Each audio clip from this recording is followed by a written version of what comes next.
नमस्कार मंडळी, आज आपण अशा एका जलदुर्गाला भेट दिली आहे जो पराक्रम, ध्येय आणि समुद्री सामर्थ्याचा जिवंत साक्षीदार आहे आणि ज्याला पूर्वेचा जिब्राल्टर म्हणून ओळखला जातो। तो किल्ला म्हणजे किल्ले विजयदुर्ग।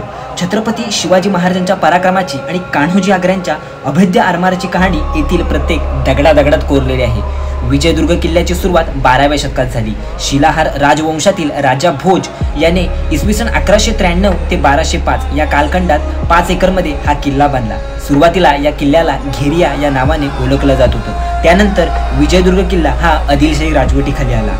आता इसवी सन 1653 मध्ये छत्रपती शिवाजी महाराजांनी हा किल्ला आदिलशाहीकडून जिंकून घेतला व या किल्ल्याचे महत्त्व लक्षात घेऊन या किल्ल्याचे नाव विजयदुर्ग असे ठेवले। आता जरी हा किल्ला त्यावेळी भोजराजाने बांधला असला तरी इसवी सन 1653 नंतर छत्रपती शिवाजी महाराजांनी हा किल्ला जिंकल्यानंतर महाराजांनी आपल्या युक्तीचा वापर करून या किल्ल्याचा विस्तार 5 एकराहून 17 एकर इतका केला।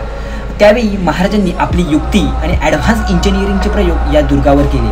मग त्यामध्ये विजयदुर्गची तिहेरी तटबंदी असो, त्याचबरोबर समुद्राच्या पाण्याखाली असलेली तटबंदी असे अनेक प्रयोग महाराजांनी या विजयदुर्ग किल्ल्यावर केले आणि त्यामुळेच हा किल्ला मराठा साम्राज्याचा एक महत्त्वाचा नौदल तळ बनला होता। अशाच इन्फॉर्मेटिव्ह आणि गडकिल्ले एक्सप्लोर करण्यासाठी चॅनलला सबस्क्राईब करायला विसरू नका।